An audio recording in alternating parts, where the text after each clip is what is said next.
साथियों नमस्कार। मध्य प्रदेश के शासकीय कर्मचारियों को लेकर इस वक्त की बहुत ही अच्छी जानकारी निकलकर सामने आ रही है। हाई कोर्ट के द्वारा एक बहुत ही महत्वपूर्ण निर्णय कर्मचारियों के हक में दिया है, जिससे कर्मचारियों को करीब करीब 400 करोड़ रुपए का जो फायदा है वह होने जा रहा है। तो क्या कुछ जानकारी मध्य प्रदेश के कर्मचारियों से संबंधित निकल कर आ रही है, पूरी जानकारी आपको इस वीडियो के माध्यम से दूंगा। जानकारी में आगे बढ़ने से पहले आपसे निवेदन है कि अगर पहली बार आप इस चैनल पर आए हैं तो चैनल को सब्सक्राइब जरूर करें, बेल आइकन को प्रेस कर लें, जिससे आपको हमारे द्वारा जो भी नया वीडियो बनाया जाता है उसका नोटिफिकेशन सबसे पहले मिल जाए। तो साथियों आपको बताना चाहूँगा कि प्रोबेशन पीरियड को लेकर हाई कोर्ट के द्वारा एक बहुत ही महत्वपूर्ण निर्णय कर्मचारियों के हक में दिया है। प्रोबेशन पीरियड के दौरान जो कर्मचारियों की सैलरी में कटौती हो रही थी उसको हाई कोर्ट ने अवैध करार दिया है और सरकार को ये निर्देश दिया है कि जिन भी कर्मचारियों की सैलरी काटी गई है उनको एरियस सहित सैलरी वापस उनको दी जाए। समान काम के बदले समान वेतन कर्मचारियों का हक है और ये हक उनको मिलना चाहिए। अब सामान्य प्रशासन विभाग के अनुसार अगर सरकार कर्मचारियों को ये राशि देती है तो करीब करीब 400 करोड़ रुपए से भी अधिक की राशि निकलकर सामने आ रही है। और किन कर्मचारियों को कितनी राशि मिलेगी, किस कैटेगरी के कर्मचारियों को कितना लाभ इसमें होगा, पूरी जानकारी आपको इस वीडियो के माध्यम से देने वाला हूं। वीडियो को अंत तक आप जरूर देखिए। साथियों आपको बताना चाहूँगा कि साल 2019 में तत्कालीन मुख्यमंत्री कमलनाथ जी के द्वारा ये नियम लागू किया गया था। इसके तहत नई भर्तियों में कर्मचारियों को प्रोबेशन पीरियड के दौरान 70, 80 और 90% वेतन दिया जा रहा था। सरकार के इस फैसले के खिलाफ कर्मचारियों ने हाई कोर्ट का दरवाजा खटखटाया और कोर्ट ने कहा कि जब सरकार कर्मचारियों से 100% काम ले रही है तो प्रोबेशन के नाम पर वेतन कटौती का कोई भी औचित्य नहीं बनता है। सूत्रों का कहना है कि सरकार इस पर मंथन कर रही है कि कोर्ट के फैसले को चुनौती देना है या फिर कर्मचारियों को एरियस की राशि देना है। इस पर आखिरी फैसला मुख्यमंत्री जी लेंगे और यदि सरकार कर्मचारियों को राहत देती है तो कितने कर्मचारियों को एरियस का फ़ायदा मिलेगा और ये किस तरह से उनको दिया जाएगा, इसके बारे में भी आपको बताऊंगा। अब बात कर लेते हैं कि 2019 का जो विवादित नियम है वह क्या है।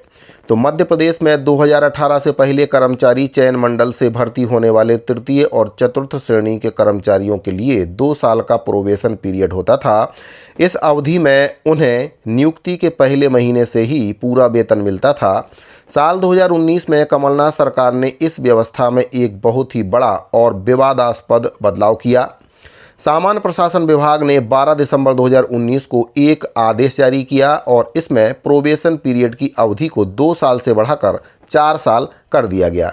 वहीं पर प्रोबेशन के दौरान 4 सालों में स्टाइपेंड आधारित सैलरी स्ट्रक्चर लागू किया गया। पहले साल में मूल वेतन का 70%, दूसरे साल 80%, तीसरे साल 90% और चौथे साल में 100% वेतन का प्रावधान इसमें किया गया। और यह भी तय किया गया कि प्रोबेशन की इस अवधि को कर्मचारी की वरिष्ठता में नहीं गिना जाएगा।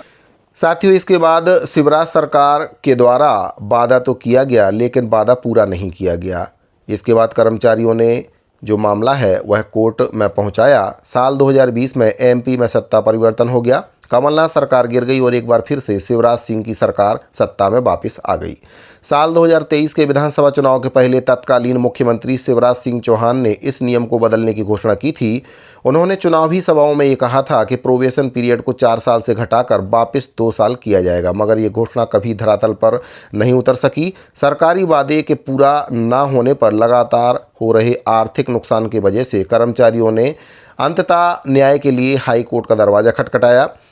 इसके बाद हाई कोर्ट की डिवीज़न बेंच के द्वारा फैसला सुनाया गया कि समान काम के लिए समान वेतन कर्मचारियों का मौलिक अधिकार है। जस्टिस विवेक रूसिया और जस्टिस दीपक खोट की डिवीज़न बेंच ने 2019 के जीएडी परिपत्र को पूरी तरह से अवैध और असंवैधानिक करार दे दिया।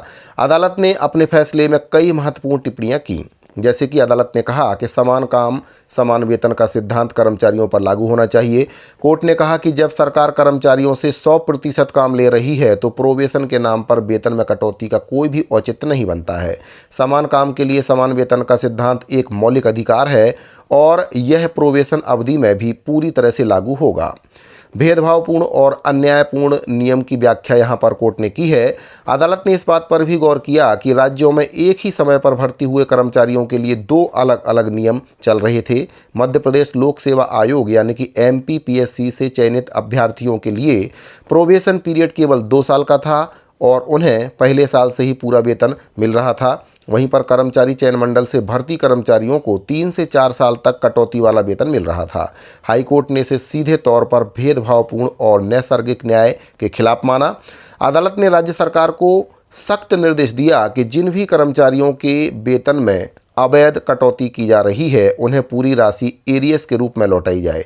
इसका मतलब यह है कि कर्मचारियों को 100% वेतनमान के हिसाब से जो भी राशि कम मिली है वह पूरी राशि उन्हें एकमुश्त दी जाएगी। इस फैसले से दिसंबर 2019 से लेकर दिसंबर 2025 तक भर्ती हुए करीब 94,300 कर्मचारियों को सीधा आर्थिक लाभ मिलेगा और एक मोटे अनुमान के मुताबिक सरकार को लगभग 400 करोड़ रुपए का भुगतान कर्मचारियों को करना पड़ेगा।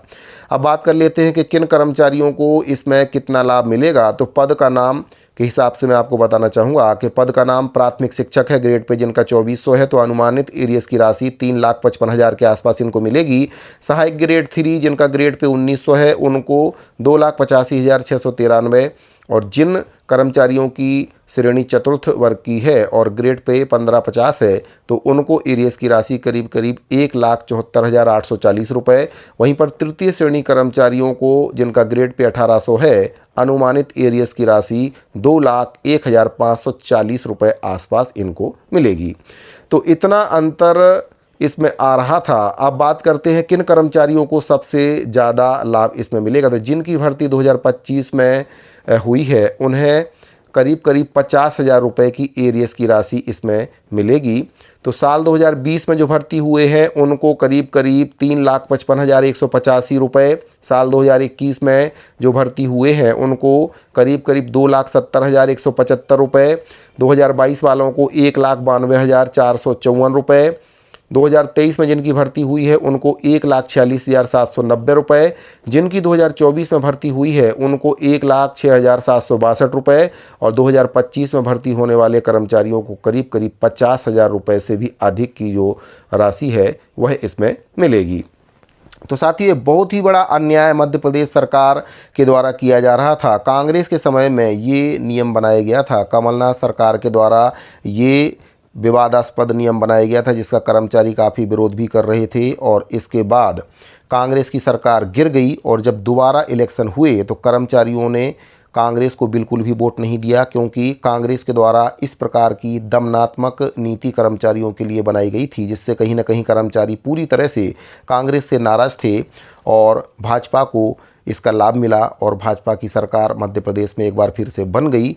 लेकिन शिवराज सिंह के द्वारा जो वादा कर्मचारियों से किया गया था वह आज भी अधूरा है। कर्मचारी लगातार इस व्यवस्था को बंद करने की मांग कर रहे थे लेकिन सरकारें इस ओर ध्यान नहीं दे रही थी। लेकिन अब हाई कोर्ट के निर्णय के बाद जो एरियस की राशि है वह कर्मचारियों को सरकार को देना पड़ेगी। करीब करीब 400 करोड़ रुपए का जो वित्तीय भार है वह सरकार के ऊपर आने वाला है अगर सरकार कर्मचारियों को इस एरियस राशि का भुगतान करती है तो। अब देखने वाली बात यह है कि सरकार एरियस राशि का भुगतान करेगी या फिर हाई कोर्ट के इस फैसले को सरकार चुनौती देती है। ये आने वाला वक्त ही बताएगा। तो साथियों उम्मीद करता हूं कि दी गई जानकारी आपको पसंद आई होगी। अगर आपको ये जानकारी अच्छी लगी हो तो वीडियो को लाइक करें, अपने दूसरे साथियों को शेयर जरूर करें और अगर आपने अभी तक हमारे चैनल को सब्सक्राइब नहीं किया है तो चैनल को सब्सक्राइब जरूर करें। इस वीडियो फिलहाल इतना ही, मिलते हैं अगली वीडियो में। अभी के लिए दीजिए इजाज़त, धन्यवाद।